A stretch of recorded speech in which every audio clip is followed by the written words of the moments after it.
stubborn. Hey everybody, welcome back to Out of the Ordinary with Jay, and today I'm with the professor.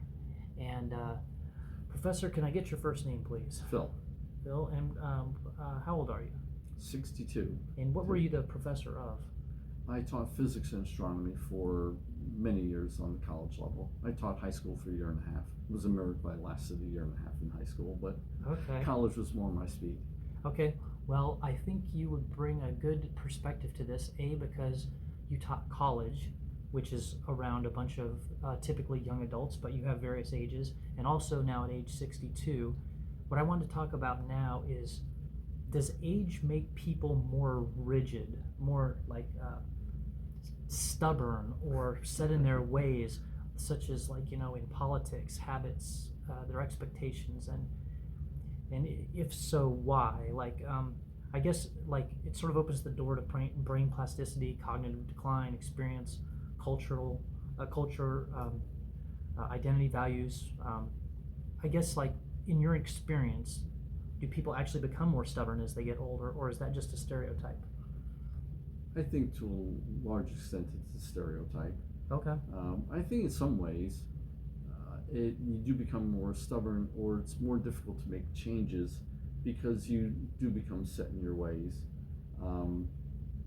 But I really think it's an individual thing, because if you're someone who's single and has been single all their lives, like I have been single all my life, it's very, very easy to become stuck in a rut and in a particular routine. If I had been married and had kids, I'd have to be more flexible than I am now. I see. Strictly out of necessity. So I think it, like I said, I think it depends on the person and the circumstances. So I hate to make blanket statements, but I would say just in general, I think, as you get older, I think most people probably do become a little bit more set in their ways, I was going to say, their thinking patterns. It has been my experience, just sort of as an observer of things, is that I think it's real. I think it happens more than, I don't want to say more often than not, but with huge, like I know so many people that are now, geez, even in their late 30s, or 40s and 50s, where they would complain about, they remember it wasn't that long ago where they were the kid driving down the road a little too fast, or their stereo a little too loud, and the old neighbors yelling at them, and all of a sudden they're out there yelling at everybody. I think you know what I mean? I think a lot of that has to do with wisdom. Well, because as you get older, when you're younger, you're driving down you're driving down a residential street at 40, 50 miles an hour when you're younger. I'm sorry, but that's stupid. And when you're younger, you don't think about that. But when you get older, you realize, oh wow, that is stupid. It's like when you're a kid. When you're a teenager, you give your parents holy hell. It's like, what do they know? They don't know what they're talking about. And by the time you're 25, you realize, oh, my parents were right about everything. I will give you part of that, but I'm sorry, when a kid comes blaring their stereo down the thing, it's not really unsafe, but it's bugging people. You know what I mean? And you were, it's inconsiderate. But it used to be you were the person being inconsiderate and blaring your music. Yeah. And now all I'm saying is that the switch happens in only a decade or two, where all of a sudden the things that didn't bother you are bothering you, and they become very stubborn and rigid about, oh, these kids today, and turn down the loud music. I'm like that was you 10 years ago, right? And then it's just people change. It's just even with little children. Well, I get that. You go to a big family gathering, and you have 5, 6-year-olds. If you have a big family with a bunch of little kids running around making noise, even the teenagers are going to lose their patience with them, because you've outgrown that. Sure. So I think a lot of it just depends on the stage of your life. And I don't disagree with that, but that basically means that life is, this is a little bit of a tangent, but it's just a whole bunch of hypocrisy and a whole bunch of irony and a whole bunch of, as an example, I could definitely see a situation where someone in their early 20s, they're driving through the neighborhood a little too fast, got the loud music, right? And they're like, oh, screw you, old man, or whatever, right? Right? Just don't quit yelling at me, right? And then 20 years later, they're in their 40s, and now they're that old man yelling at the new person coming through the neighborhood, just like they used to do, right? And I could see, and then I can see the 60-year-old being like, don't sweat it. It's not even that big a deal, right? Or whatever. So, which one's right? They're all three versions of your same self. Yeah. So it's like, anyway. You see things, you perceive things differently as you get older and you gain more experience. But like I agree with that. But it's like I remember with politics, let's use that as a prime example, right? Okay.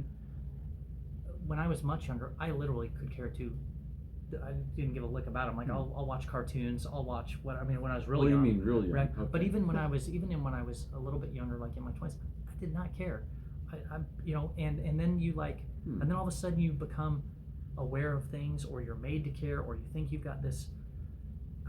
I don't know where it happens, but then people become so entrenched, as opposed to in early 20s. If I had a disagreement with some of my fellow friends about some political thing or whatever, it wasn't like the end of the world. We just had a disagreement, and then we'd go play basketball. Right. You know what I mean? Now, you might not talk to them ever again. Because everybody got more rigid. Both sides. I'm just saying. You see, I don't think there's a lot of. Maybe it's different now, but I don't think there's a lot of 18, 19, 20-year-olds that are ending friendships over politics. No. But you definitely could see that with 50, 60, 70-year-olds. Probably. Well, things have become more polarized, and a lot of that, I hate to say it, but that part of it, rigidity is based on age. Maybe, yeah. I don't know. I mean, it could be experience too. Yeah, well, I would say that for young people, like you said, they're not going to. You're not going to end a friendship because of different political views. Mm-hmm. Because I think when you're younger, you're still forming your political views. I think, like you said, you didn't really get involved or interested in politics till you got older, and I think that's the case with most young people. They have so many other things going on in their lives, and they're still learning. I think that's still just not. Sorry to interrupt, but just not with politics. Only could be like, oh, so and so's a vegan, I can't hang with her, or so and so's, what you could. So and so's this religion, I can't hang with her. In your 20s, you really didn't care. They were just different. Right. And now all of a sudden it's a stopping point. Right. As you get older, you form those opinions. You determine, that veganism isn't for me, and or whatever, or I'm liberal or I'm conservative, right. And then that becomes more important to you. You develop opinions. You develop a worldview, and you may be less willing or open, less willing to entertain other perspectives. Definitely. And less willing to change your thinking. But when you're younger, you're still absorbing all that information to make a decision. And I would just make the argument of which one's better, because I am not so sure that people hardening their stances is great for everything. Well, I really see that happen a lot, where people just they dig in the trenches and that's it. And I know enough, and my way's right. I don't like your way, and that's that. And it's I guess I just see it way too much. I think that's been amplified by the media, because now we have so many echo chambers, and so media has become extremely polarizing. Right. You have Fox News on one hand, and you have CNN on the other hand. It's very rare that you can find any media outlet that is presenting the happenings of the day in an unbiased fashion. Well, let me ask you this way. Compare yourself now at 62 with when you were in your 20s. Mm-hmm. Do you notice a difference in how flexible or rigid you are, or no? Okay, we're talking about political views. No, just general. We're just the general topic still is about being more stubborn as people get older, more rigid as people get older. I'd say maybe a little bit more rigid, but I'm very conscious of it, and I try to I try to be as flexible as possible. But I'm probably a terrible person to ask, because I've always been extremely regimented. I got into bodybuilding when I was 14 years old. Right. And if you're going to be involved in bodybuilding and do it seriously, then you have to design your entire life around working out on a consistent basis, eating properly on a consistent basis, eating regularly, and etc. And so, because of that, I've always been very regimented. It just so you might have already been. I think I was predisposed to rigid. I think I was I think that's why I like bodybuilding so much, is because I was predisposed to that way of thinking. Very structured life and whatnot. But so I've been conscious of that my entire life, and I've tried to make myself more flexible, knowing that. I gotcha. Yeah. No, I would say, like, I think, I'm getting a little older too, and so, like, I would say I have noticed that I have become more rigid and more stubborn, in that things that I just have given more weight to things that I'm giving them more power than they used to have. Like something that I'd be like, oh, that bothers me. Well, now it might really bother me.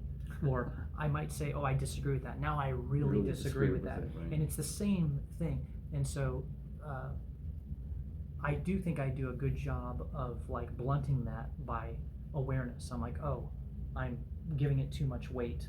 Let's back off of that a little bit. And, but I have to force it now, whereas it was automatic when I was much younger, or when I was younger. And so I'd say for me it's the exact opposite. Oh, really? Yeah, when I was younger, if I had an opinion about something, I didn't really think very much about it. But as I about other viewpoints. But now, as I've gotten older and wiser, so to speak, very often I will think before I open my mouth. So if I have an opinion about something and I'm discussing it with someone who has a differing opinion, I might think a little bit more before I say something. So I think I'm a little bit more aware of it now. Yeah, I guess my general thing on this topic is that I've just objectively seen, as I've gotten older and as people around me have gotten older, I've just seen people sort of digging in their heels and becoming a little less flexible, a little more stubborn, a little more polarized, kind of just all the way around. Whether it's the media or whatnot, I don't know, but one of the common elements seems to be age, because younger people don't seem to have this thing. I will say, in my case, I think the fact that I do stop and think about things before I express my opinion, I think a lot of that has to do with my profession, because when I was a teacher, you have to be a good listener. When students come to you with a problem, you can't jump to conclusions. You have to, and you don't want to be off-putting, and so you learn to listen to people, try to understand where they're coming from before you respond. And then, as you know, I've told you, I moved into administration, so I was an associate dean for 12 years before I retired, associate dean of college where I taught. And, I was dealing with a lot of student issues and faculty issues, so I had to be a diplomat in many, many different situations. I had to be very careful about how I communicated with people. And so I think for me, because of my profession, I trained myself to think that way and not speak before I think. Although I think I still speak before I think too often. Well, let me ask you about other people then in general, because you have a unique set of tools that you've developed, I think. But do you think older people become perfectionists about routines, like how they like their home, their meals, their daily schedule, more than they do when they were younger? Oh yeah, I think so. Yeah. So so that's I'm basing that on my personal experience. Right. And so I'm making the argument that could be, like, moved on to other behavior, just generally. But what do you think that's about? Is it about comfort, efficiency, control? Like, what do you think causes that to be the case for when we get older? I think all three of those: comfort, efficiency, and control. Okay. Yeah. I think as you get older, I think the comfort level is having a routine is very comfortable. And you feel like you're in control when things are predictable. Oh, here's a great example of what I was talking about generally. Sure. But why do you think some older people get frustrated with the way young people behave? Things like their language they're using, fashion, etiquette. Why, these kids today, like, why do you think that's a thing? And I know it is a thing. I'm sorry, I've seen it way too many times. And I've seen it so many times in the transition where people that were younger became middle-aged, and then they got a little bit older, and now all of a sudden they're this way when they were not that way. I just think it's a matter of maturing because I think, like I said, when you get older, your Is it becoming more of a- perspective change because the older people, like you said, who were complaining about kids, they were doing the same thing when they were kids. I'm with you, but I've got to challenge the idea of maturing, because is it more mature to get frustrated with all these little things? And these kids today, is that really mature? Is that more of just a reactionary response to something you don't like? They have a different perspective, so let's not say maturing. But fine, but why the need to vocalize it? Why the get off my lawn? You know what I mean? Like, what is that about? It's I don't know what that is. But it's a thing, I think. Anyway, just because I think as you get older, you're a little bit more confident in yourself, and you're more comfortable expressing your opinion. So if the kids are on the lawn and they're bothering you, you have fewer qualms about getting out there and yelling at the kids, "Get off my lawn." Could that also be translated as you're just more grumpy? You have less barriers now. You just go for it. Like, I mean, I wouldn't call it being grumpy, or I just think that it. You're less inhibited. Right, but why so easily frustrated and feeling that you have to vocalize that? Not you particularly, but I'm just saying, why does that seem to be much more common in older people? Is it more common in older people? I think it is. I've seen plenty of young people get all heated. I've seen plenty of young people get heated over stupid stuff. Incredibly stupid stuff. Definitely. So maybe there's the people that are. I think it's just what they're getting upset about. Right. And I think a lot, like you said, the people. I think someone who's it's like the Billy Joel song, the angry young man. Guess what? The angry young man is going to become an angry old man. And if you have a young person who's very amiable and gets along with people, you know what? When that person gets old, that person's probably not going to be a grumpy old man or I guess woman. I hear you on this. That does make a lot of sense to me. But at the same time, like the volume of people I could go to that have become, say over the age of 40 now, the volume of people that I could go to now and say with legitimacy, like, wow, that never used to bother you, right, is a lot. It's a lot of people that I know where I could be like, I'm like, why is this so important to you now? Why the hair on fire now? Why is this the hill you want to die on now? You know what I mean? I personally think that those people who get heated about certain things, in their 40s or whatever, I think those same people got heated about things when they were in their 20s, different things. But I think it's a personality thing. Personally, maybe it is. I very rarely see a person who goes from being a nice, friendly person to being some kind of grumpy person when they get old.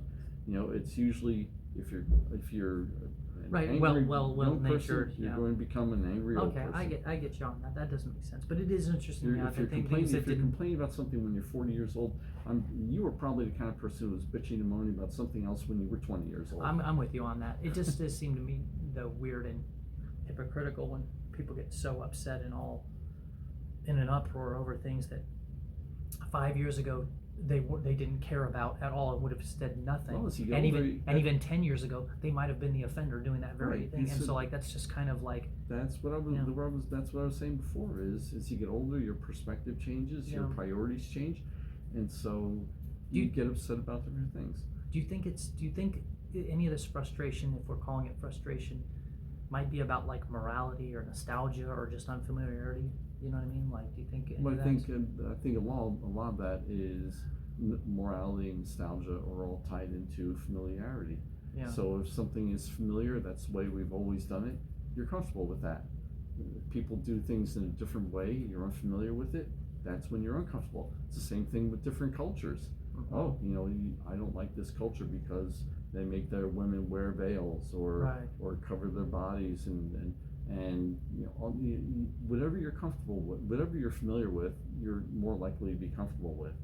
If you're unfamiliar with something, so new generation comes up, kids, different music, different styles. Right. It's unfamiliar to you. That's not the way I did it when I was a kid. So I think it's just natural to feel that way. Yeah. And some people can accept change better than others. Yeah. And just the volume of times that I've heard older people say something about the way that the kids dress these days or whatever, and then I'm like, we could just look back at your pictures when you were a child. Yeah. And you're that kid. Like, anyway, it blows my Well, you know, the it's- next generation has always been going to hell in a handbasket. The ancient Greeks Right. were saying the generation coming up now is going to hell in a handbasket. It's right. just the I know way it is. I know, but why is it? And I guess here's my question: it's like for the people that criticize, say, "Oh, look at what these kids are wearing today. Can you believe it?" Blah blah blah. And then I could easily go back in their yearbook and show them dressing just as crazy or whatever. Like, I guess that's my question: is what sort of switch flips in their brain to where it was okay when they were a youth, and it was fine when they were younger to dress however they wanted, whatever style that was. But boy, not for anybody else. Not now. Not now that I'm older. Right. You know what I mean? I knew better. The way we did it was okay, but these people, these Right. kids, I don't get that. I'm never going to get that. It's like The Breakfast Club. If you remember The Breakfast Club, Go on. one of the greatest movies ever made. Okay. When I guess he's the principal, the guy who's supervising the Okay. kids who are in detention, and he's talking to the janitor, and they're drinking a beer or something in the janitor's room or whatever, and he says, "Yeah, I don't know what it is with these kids. These kids they were," and he says, "They've changed," and the janitor says to him, "Kids haven't changed." He said, "You've changed." Exactly. That's yeah, it. I think that's it. There you Yeah. go. So like, End of here's conversation. right. I know. Well, except for I got more questions, but yes, no, but like, so like, they like studies suggest, and just observationally, but studies suggest that people's political views often harden with age. Do you think that's because they've seen it all, or because change feels more threatening later in life? I think change feels more threatening later in life, and also I think as you get older, you've had more time to think about these things, and your opinions become your views become more I don't want to say solidified. Yeah, that's kind of I get it. Hardened. Yeah. Yeah. So you feel more strongly about the views that you kind of that become you've developed over like time. this is No, my team. This is the way I feel, and I'm really into it now. I've been thinking about this, for 40 years, and after 40 years of seeing, how politics works and all these policies and whatnot, I've determined that this political viewpoint is the proper one, and this other political viewpoint is wrong. And I have all these years of experience, so based on that, I am confident that I'm right. But it's also not only years of experience though, because I could make the argument that the reason why they're doing it is not necessarily experience, but more of like cognitive bias. This is how I've identified myself. These are the flags that I fly. These are the team colors that I wear. And if I like as an example, changing the mind of somebody's politics in their late teens or 20s is much easier than someone that's 70 or 80. It's almost impossible to change their politics at the time. And I think that might be, sure, on the one hand you could say it's experience and they know more, but on the other hand, I would say that they're just, it's so who they identify as a person that it's unlikely you're going to change it, because it would almost be like an identity crisis. You know what I mean? Like this is not who I am. You know what I mean? Right. And so I think that can play into it, and It's it's part both. of the rigidity. It's both. And being stubborn, because you hear these times where the old saying is the older person's very one way, that maybe the grandpa's a certain way, and the young person's got all these ideas from college, and then they come and then there's big clash at the family Thanksgiving over political whatever, and I don't know if anyone's changing anybody's mind in that case, but I can guarantee you that the younger person is definitely not changing the older person's mind in any way, shape, or form, no matter what evidence I think they present. Maybe I'm wrong, but I think it'd be a challenge. And again, I think it's a very personal thing. It depends on the person. What do you think might drive this entrenchment, if that's what we're saying it is? Is it brain biology, years of habits, fear of change, or just confidence in one's experience? All the above. Yeah, I think like it's all like the above. like what do we think drives this entrenchment, or what I've called stubbornness or rigidity, Is it brain biology? Yeah, I think Years of habits, fear of change, or just confidence in one's experience? yeah, I think it's all All those the things. above. I Yeah, think they I can see- all contribute. I think you're right. Do you think aging naturally makes us less adaptable, or can some people stay flexible if they choose to? I think to stay flexible, it's a conscious decision. As I said with myself, Same. I've had to force myself to accept change and to and to try to be as flexible as possible. It's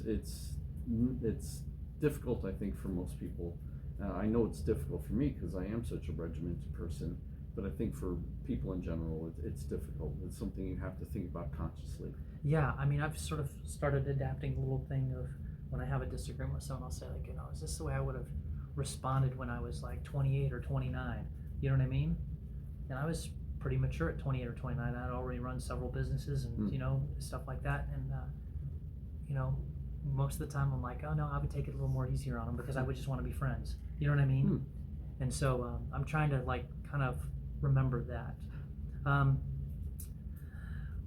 What are there advantages to being more set in your ways, for a person to be more set in their ways?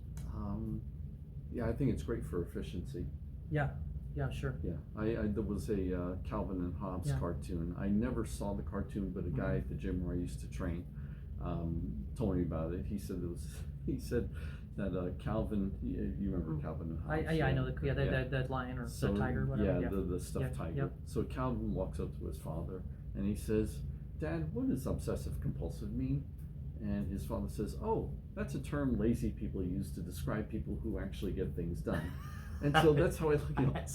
Because if you're the kind of person who's very regimented and has a routine like myself, then other people say, "Man, you're obsessive compulsive. You do this at this time, this," and I say, "No, I just get things done. I know what I want to do, and I have everything planned out." So that I can accomplish all these things. Yeah, I think as people get older, I think one can make the argument that it's more efficient, but but also it helps with things that are supposed to known to decline with age, like memory, right? Because if you've got a routine, you got a routine. I think as you get older, it's more important in that sense. Yeah, because you're less likely to forget things. What do you think are some of the disadvantages of being sort of more set in one's ways, especially in relationships maybe with like younger generations? I think you probably miss out on stuff. Like myself being so regimented, I'm sure there are things I've missed out on because it's like, it's going to interfere with my working out or whatever the case may be.